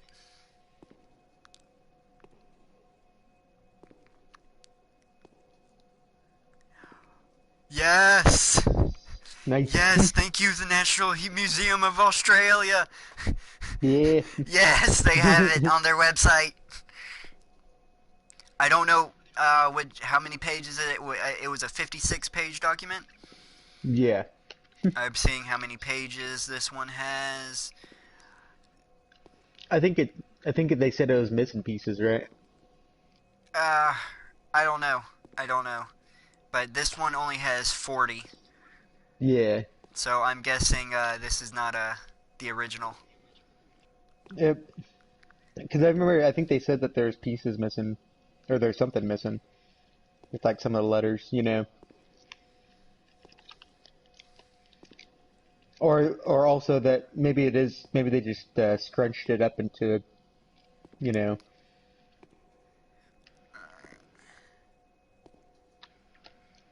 Like it was, 50 pages like on whatever paper he wrote, but maybe it could fit in 40. Yeah, they could have meant that. Mm-hmm. Alright. So. Where do I hear someone running in the water? Oh, yeah, that's the, flame guy. Oh, okay. Is that where you got, like, invaded or something? Like, maybe, like...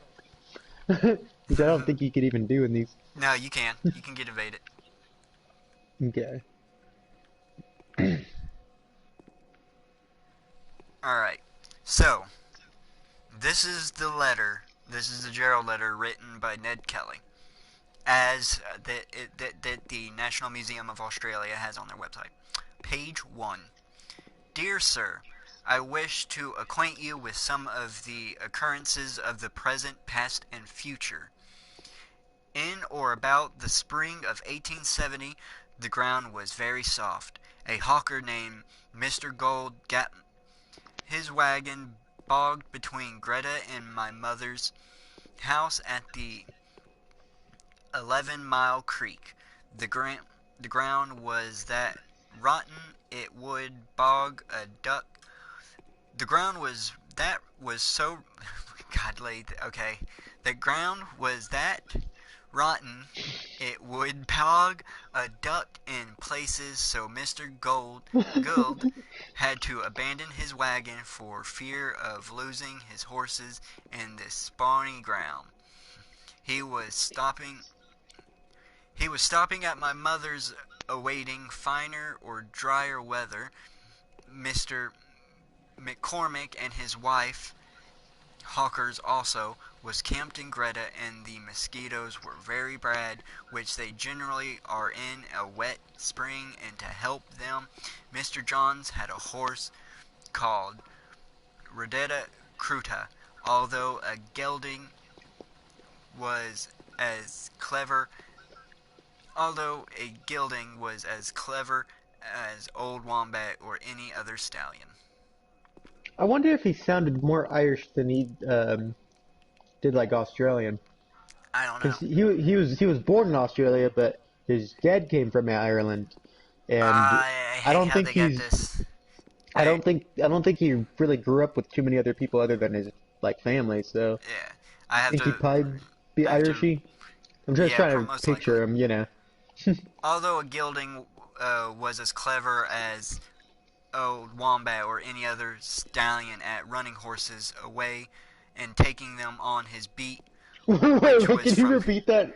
Can you repeat that Yes, again? yes. Although a gelding was as clever as Old Wombat or any other stallion at running horses Okay. away and Okay. taking them on his beat, which was from Greta Swamp to the 7 Mile Creek. Consequently, he enticed McCormick's horse away from Greta. Mr. Gold was up early finding his horses, heard a bell, and seen Mr. McCormick's horse, for he knew the horse well. He sent his boy to take him back to Greta. When McCormick got the horse, they came straight to the Gold and accused him of working the horse. This was false, and Gold was amazed at the idea. I could not I could not help laughing to hear Mrs. McCormick accusing him of using the horse after him being so kind as to send his boy to take him from the Ruta Cruda and take him back to him. I pleaded Gold's innocence, and Mrs. McCormick turned on me and accused me of bringing the horse from Greta to Gold's wagon to pull him out of the bog. I did not say much to the woman, as my mother was present, but that same day me and my uncle was cutting calves. My Gold wrapped up a note and a pair of the calves' testicles and gave them to me to give them to Mrs. McCormick. I did Oh not yeah, I see remember her. all this. I gave the parcel to a boy to give to her when she would come. Instead of giving it to her, he gave it to her husband. Consequently, McCormick said he would summons me. I told him neither me or Gold used their horse. He said I was a liar and he would welt me or or any of my breed. I was about 14 years of age, but accepted the challenge in dismounting when Mrs. McCormick struck my horse in the flank with a bollock shin. It jumped forward, and my first came in conclusion and my fist came in collision with Mr. McCormick's nose and caused him to lose his equilibrium and fall prostrate. I tried I tied up my horse to finish the battle, but Miss McCormick got up and ran to the police camp. Constable Hall asked me what the row was about. I told him they accused me and Gold of using their horse, and I hit him, and I would do the same to him if he challenged me. Yeah. McCormick pulled me and swore their lives against me. I was sentenced to 3 months for hitting him and 3 months for the parcel, and bound to keep the peace for 12 months. Mrs. McCormick gave good substantial evidence, as she is well acquainted with the place called Tamsini, but better known as the Darvon or Von Diemen's Land. Hmm. Von Diemen's Land. You And Mr. know Corm. that situation, Ned Kelly kind of reminds me of a certain sister. Uh, if she was born in the 1800s, she probably would have turned out to be some like anti-hero. Oh, fucking A. Just the like the like I like what, how like I'm gonna punch you because you accused no, no, he did. me. I like how he fucking though he tried to blame it on him being spooked by his horse getting Mhm. hit. He was like, "Oh, his wife hit my horse and spooked me, and I lunged forward and my fist hit him. It was an accident." And McCormick, being a policeman over the convicts and women being scarce, released her from that land of bondage and tyranny. And they came to Victoria and are at present residents of Greta. And on the 29th of March, I was released from prison and came home. Wildright came to the 11 Mile to see Mr. Gunn, stopped all night, and lost his mare. Both him and me looked all day for her and could not get her. Wright, who was a stranger to me, was in a hurry to get back to Mansfield. I gave him another mare, and he told me if I found his mare to keep her until he brought mine back. I was going to when Greta and seen the mare, I caught her and took her with me. So apparently, according to Kelly, he was never a fucking horse thief. People just Damn. accused him of stealing, and and I guess he said, "Fuck it, if I'm gonna be accused, Hmm. might as well." Hell yeah. Which like, I mean, But it's funny that it'd be I like, hate how this led to three people, one person being brutally murdered, and two people having to trying to kill him. yeah.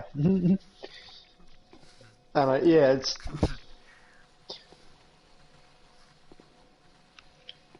I feel if people would have just talked instead of tried to do the Australian "fuck you," let's fight. Then this situation would have not have escalated to the point that it did. yeah, I'm on page 6 right now. yeah, I think I need to stop though yeah. and continue with Ned Kelly. Hmm. Yeah. All right, so that was the Jared letter. I was very interested. We might pick that back up, but that Hmm. was an insert from it, and I just Yeah, it gives us a little insight into yeah, him. and his accounts on how this all started at least. Yeah. All right, was that it for the Gerald raid? I think that's it for the Gerald. Yep. See, I'm ready for the knowledge. Now is time for reward increase and disappearance. Oh shit. Oh shit. In response to the Gerald raid, the New South Wales government and several banks collectively issued £4,000 for the gangs captured, dead or Oh alive. hell yeah. I'll go get him. Large. Fuck yeah, dude. My loyalties changed like that. Like that. The largest reward offered in the colony since £5,000 was placed on the heads of the outlaw Clark brothers in 1867. He had the second. Ooh, Clark brothers. Let's bookmark them. Okay, who are the Clark brothers? Okay, so Apparently that was the largest reward offered in the colony since Oh, since 1867. okay. Since 1867, where a 5,000 pound reward was placed on the heads of the outlawed Clark brothers. So we are going to get the bigger bounty. Definitely going to cover them in the Yeah. future. The Victorian government matched the offer for the Kelly gang, bringing the total amount to 8 grand in Damn. pounds. In pounds, that which is, I don't know how the exchange rate is at Oh, this and the time. inflation too? And the Inflation as inflation. well? So I have no idea. All I know is that today that pounds are like 1 pound is $2, and that's about it, roughly. Like, it would, oh, dude, it would be an exorbitant amount. Bush Mm. Ranging's largest ever reward. The board of officers, which included Captain Standish, some superintendents Hare and Salander, centralized all decisions about any search for the Kelly gang. The reward money was a demoralizing effort on them. The capture of the Kellys was desired by these officers, but they were very jealous as to where they themselves would come in when the reward money were would be allotted. This led to very serious quarrels among the heads. Oh fuck yeah, dude! They they got fucked out of the reward money. The cops that were supposed to get the reward money got fucked out of it. From early March 1879 to June 1880, nothing was heard of the gang's whereabouts. Okay, and also I can give you the inflation actually here. Oh shit! And this is what roughly early 1800, right? Yeah, early 1800s. So one 1879. 18. Let's do 1879. 1879. Okay, actually let me do a quick adjustment because that's enough time for that to change. And do that. All right, so here's the thing. Uh, 1 second. This thing's being weird. I had it though. Calculate. 15%. Okay, I'm just gonna go back to what it said there with the 1800 because that'll give us a closer. Yeah, Okay, 1 second here. that's fine. That's fine. One basically the equivalent of $1 in 18 or 1 pound. Sorry, 1 pound in 1800 would be 84 today. Holy shit. So calculate that. Let me do a little calculation here. You could continue while I do the calculations. Okay. From early March 1879 to June 1880, nothing was heard of the gang's whereabouts, as Thomas Aubrey wrote in his 1953 Mirror article. In the months after Gerald, public opinion turned sharply against Commissioner Standish and the 300 officers and men of the police and artillery corps who crowded into the towns of northeastern Victoria.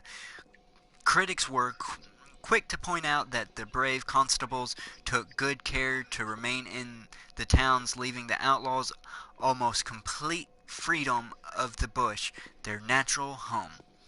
Amid low public confidence in the ability of the police, wrote Thomas Aubrey, many believed that the gang had already made their escape to another colony, while their pursuers wandered about Victoria, receiving but never earning double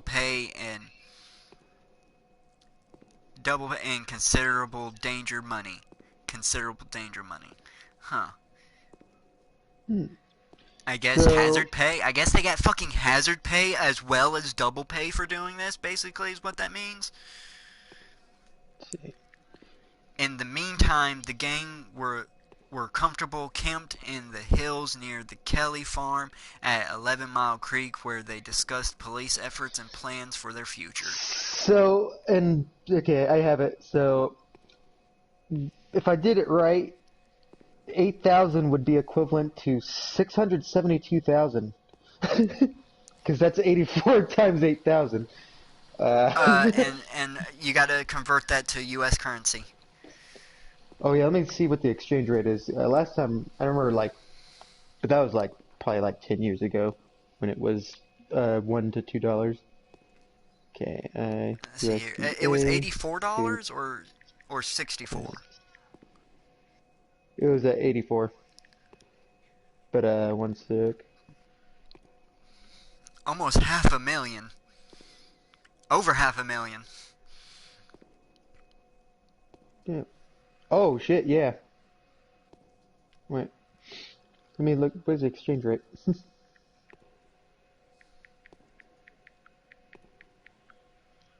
US dollar, pound.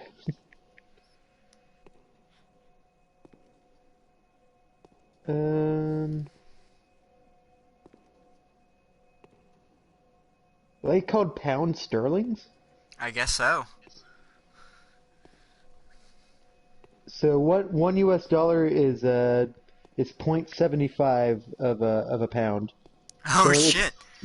so actually we've gotten better. It's starting to Okay. come equal. It used to be 50. You know, it used to be half of a. Yeah. So shit. So So it's still good. It's still a yeah, it's hefty still fucking pretty good. bounty. All right. So I'm going to read one last thing, and then we'll have to go. Yeah.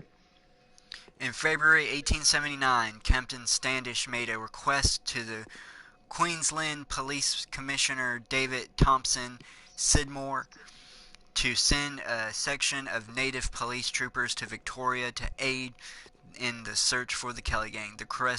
The request was granted, with Sub-Inspector Stanhope O'Connor, Constable Tom King, and 6 Aboriginal troopers named Sambo, Barney, Johnny, Jimmy, Jack, and Hero. Yeah, I like those Yes. names. And yeah, into US it would have been almost $900,000. Yeah, yeah, that would, Damn. yeah, Yeah. almost, almost a million. That's a bounty. That's a Yeah, that's bounty. a bounty. Being deployed to Victoria. O'Connor and his troops at the time of the request were in active service in the Cooktown region, conducting preventive expeditions against indigenous communities, and had recently massacred 30 people near Cape Banford. The ability of the native police troopers to locate Kelly was hampered early on, with Sambo dying from pneumonia not long Mhm. after arriving at the police barracks in Benalla. Yep. Benalla. Furthermore, Standish was fearful that if the Queensland's congregant were to locate Kelly quickly, they would make the Victorian police appear incompetent, so he obstructed and withheld information from O'Connor's force. Of course. Of course he did. And also, that's what else you can't. It's hard to And side we're with the Australian government at this time because as this is going on, there's like some weird genocidal shit going on yeah, all they're over Australia. oh yeah. Oh dude, they literally fucking like they fucking okay. I get that 3 kills were bad and all, but they've gotten fucking a group of people that literally just massacred a bunch of fucking people to go after Hmm. these guys. Yeah. So you know, it's hard. It's hard to, It's hard you know, not to sympathize with them.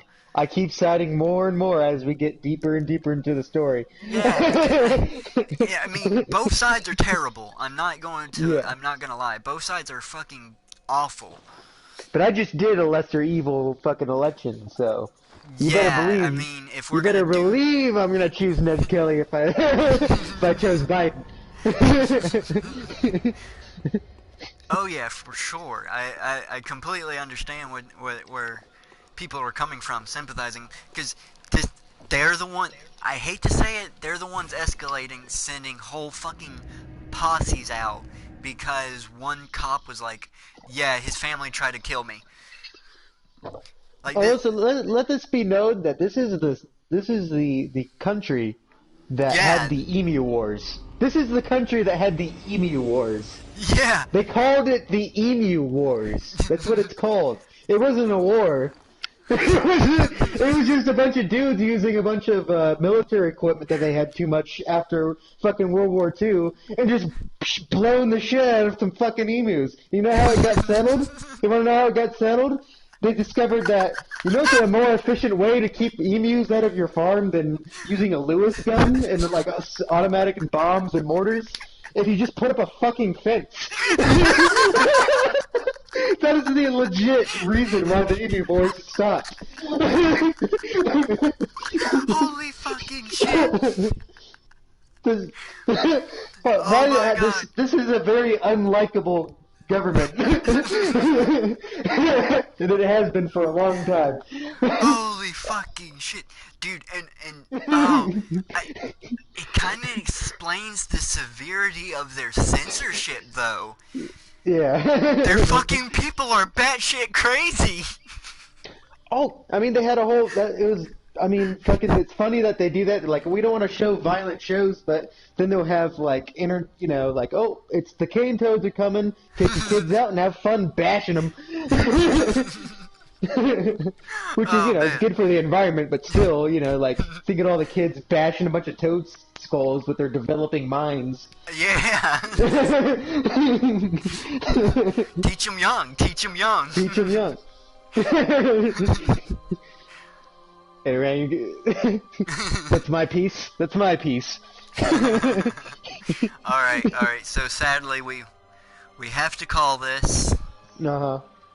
We didn't get much done, but we got through a lot of. We got Ned Kelly. We got through Ned Kelly quite a bit. Almost, yeah. We're Oh almost to the no, armors. we're not even almost done, dude. We have the Yes. Glenmore affair, and then we have then after the Glenrowan affair, Yeah, it'd be Rowan. Glenrowan affair. After that, we're going to cover the armor, and then of course the trial and execution, and then we have the aftermath and lessons from it, and then we got the remains and graves that we get to go over because their remains were desecrated. And what do we learn from all this? Don't trust the government. Yeah. The government totally sucks, you motherfucker. And be careful on who you accuse of stealing. Like Yes. literally, this happened because two people accused the wrong person of stealing horses. Yeah, don't falsely accuse them, people. Motherfuckers. There's motherfuckers out there that know what they're doing. And I like how their life of outlaw is like very very tamed. I was expecting them to be like more Bonnie and Clyde was more friendly, you know. I was expecting more violent Bonnie and Clyde. Yeah, yeah. No, like, if anything, these guys are less violent than Oh Bonnie yeah, and Clyde. dude. I mean, this all started. They're not the aggressors actually. Yeah, because at least we could say, even though that Clyde got fucked over, he was totally the aggressor and Oh totally yeah. brought himself onto it, you know. He completely. And I mean, you can say the state kind of fucked him over, but Yeah, he took his anger of being molested in jail out on the wrong people. yeah, you know, and also it wasn't the banks that fucked him really over. He would have, like, even before the depression hit, his family was poor. Yeah, I mean, like, it wasn't was like dirt poor. Like they didn't even like their house was literally just a shed that yeah. his dad built from scrap that Yeah. like odd jobs would let him keep, and he would go around and collect. Yeah, he was like in a little slum town, Yeah, and Bonnie was like completely was on the opposite side of the tracks. Yeah, and Okay, we actually gotta go. yeah, yeah, yeah. All right, bye Alrighty, bye. bye bye.